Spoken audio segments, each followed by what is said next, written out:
G'day and welcome back to another episode of Tomo's Tune-Ups. On this episode, we're back on the 1275 A+ engine.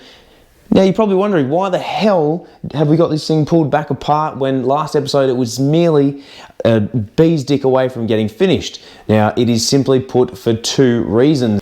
The first reason is to do the ignition timing, you need to have the cylinder head off the car. So you need to use a dial gauge indicator, which is this mother trucker right here. I'll explain what that is later.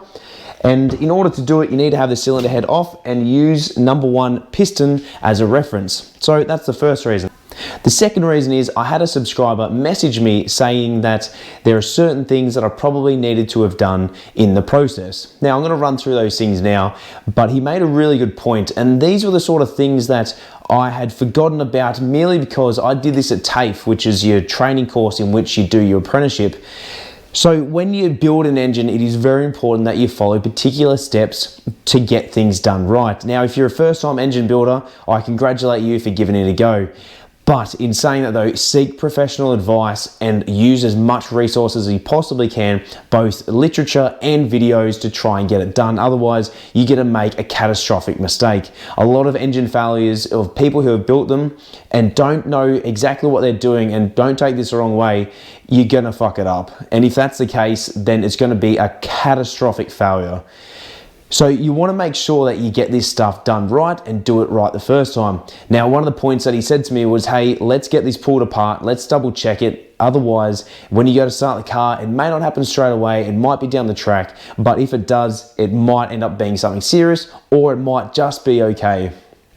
Now, because I'm not building this for myself, I'm building it for a customer, I thought it's better off to get it back apart, spend the extra couple of bucks with a few extra gaskets, get the stuff done right, then take the risk and run it. So hopefully, if you're watching this in the order in which I'm placing it online, you're up to the point now where you've realized that, hey, things aren't going according to plan, let's just take the step back. So take it from me, do it right the first time, let's go through it and check the things that we need to check, and then we can go from there.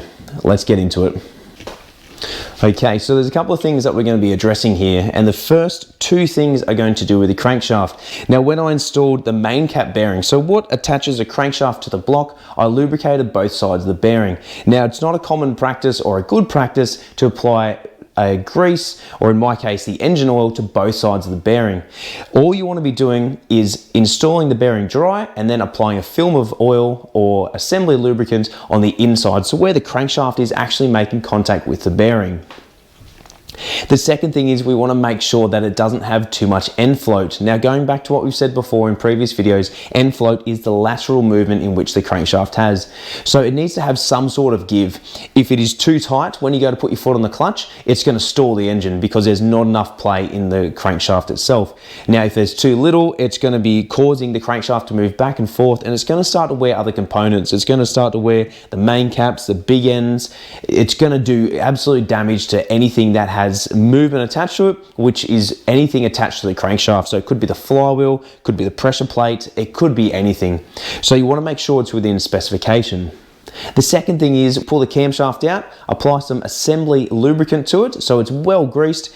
Even though I took it straight out of the packaging and I thought it was oiled, it's not the right oil to be using with it. So you can either lubricate it using assembly lubricant or engine oil. I just didn't apply enough. Whilst we're there, we're going to be replacing the cam followers. Now, for the fact of $5 or $6 per cam follower, it's really just cheap insurance. The next thing is the oil pump. We're going to be checking it for end float as well.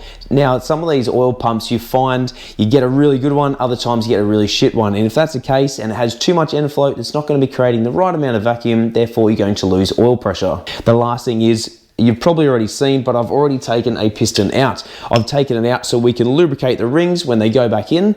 Now, the reason why you lubricate the piston rings is just to give it a better mating surface and for it to go in smoother. It is a little bit of engine oil and it'll probably blow a little bit of smoke upon startup, but I'd much prefer to make sure that it's doing it right the first time than to get it wrong and have to pull it apart down the track and making myself look like an absolute idiot. Making sure though, going back to what we were saying, keep the conrod caps along with the bearings with the conrod when it comes out. So let's start on the crankshaft.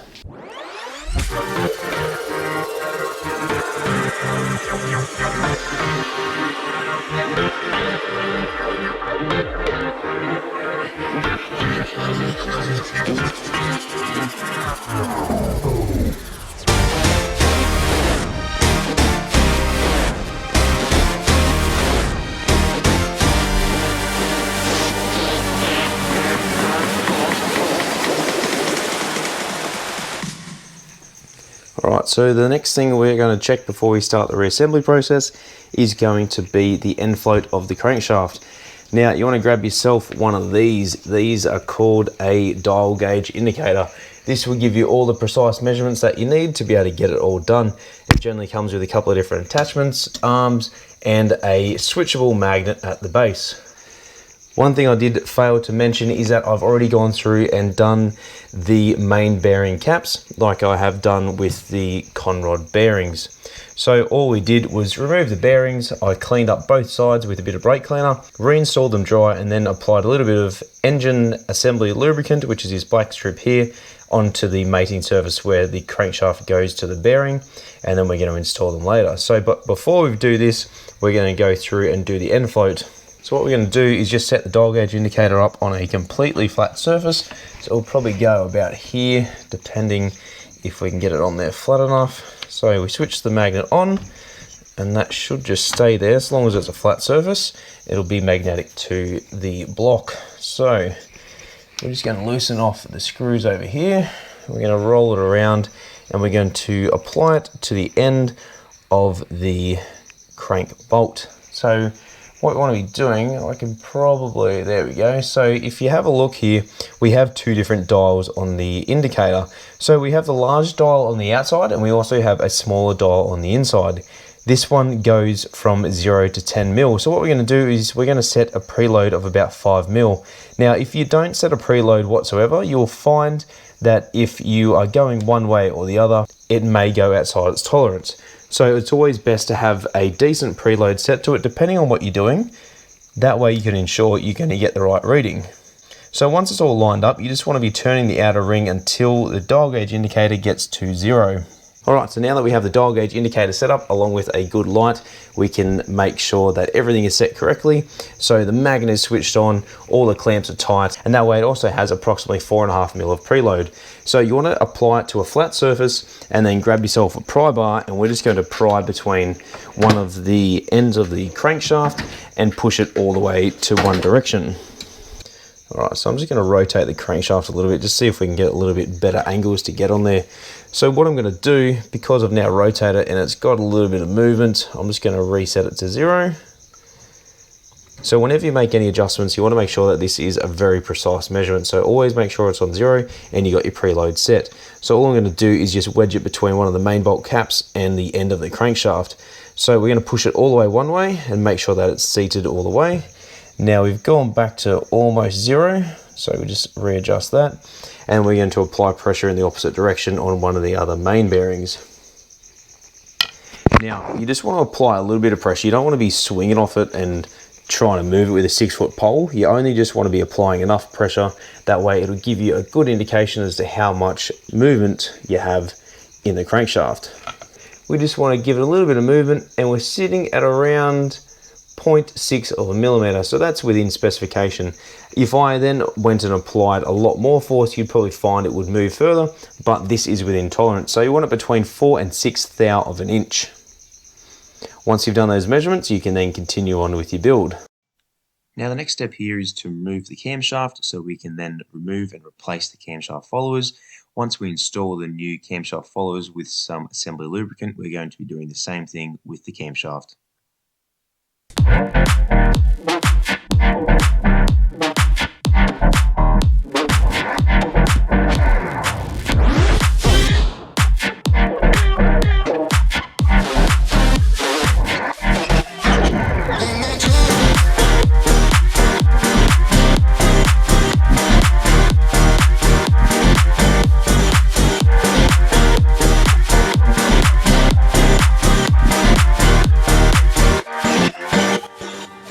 When applying assembly lubricant to the camshaft, we're going to be applying it to the mating surfaces of the bearings where it sits inside the block.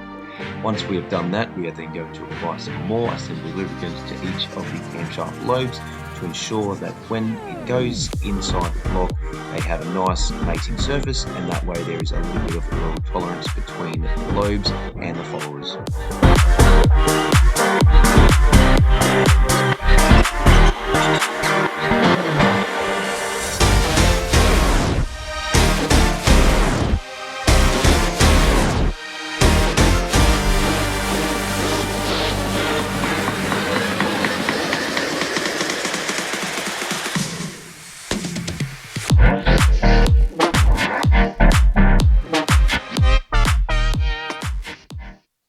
next thing we need to do is to grab the new oil pump and check it for any end float.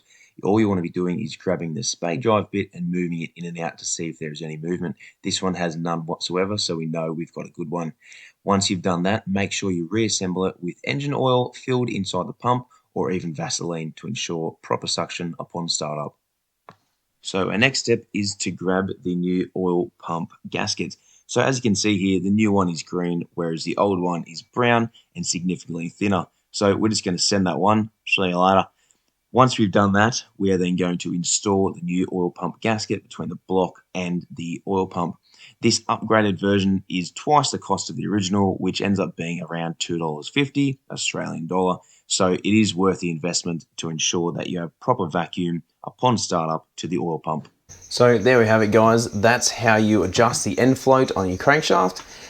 So make sure that your dial gauge indicator is on a nice flat surface and that you preload the dial gauge indicator with at least 3 to 4 mil of movement. Apply pressure to the crankshaft all the way one way, reset it to 0, then apply it the other way. Now remember, you don't want to be swinging off it with a 6-foot pole, but you want to be using something with enough force that will enable you to move it. So a large screwdriver or even a medium size pry bar. Also make sure that you check for the end float in your new oil pump. If it does have excessive amount, either get it replaced or find a way to machine down the surface so it has 0 movement. You want it to be nice and firm. Ensure that when you reinstall your pistons, you get a little bit of oil around the outside of the piston rings, just a light film, and reinstall them with the piston rings at different positions on the clock. Now, I'm not going to show you how I reassembled it simply because we already gone through that process in one of the previous videos. Also ensure that when you are fitting your main and big end bearings that they go in dry and that the only surface you put oil on or even some assembly lubricant is the mating surface of the bearing. So where the bearing meets the crankshaft, that's the only surface you want to have any oil residue or even some engine assembly lubricant. So unless you're replacing your camshaft every single weekend or every second month, then every time you pull out the camshaft, it is a good idea to just replace the cam followers. Now, as I said before, they're literally like $6 or $7 each. Now, camshaft followers are a cheap insurance, so it's only going to cost you $6 or $7 each, maybe a couple of pounds, depending where you are in the world. So for the amount of money that you spend, it is really just cheap insurance. Ensure that you apply a little bit of grease to each one of the camshaft followers when you go to redo the timing.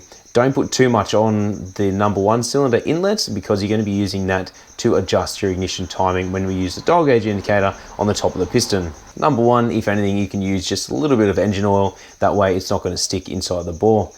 Now, last but not least, make sure that when you reinstall or install your camshaft for the first time, you apply plenty of engine oil or even assembly lubricant like I did earlier. So don't worry, guys, I'm not going to bore you with putting this back together. Next time you see it, it will be back pretty much to where it was before we got back to this episode when we stripped it. So you'll see the 1275 A+ engine and this blue beast behind me coming up soon on another episode of Tomo's Tune-Ups.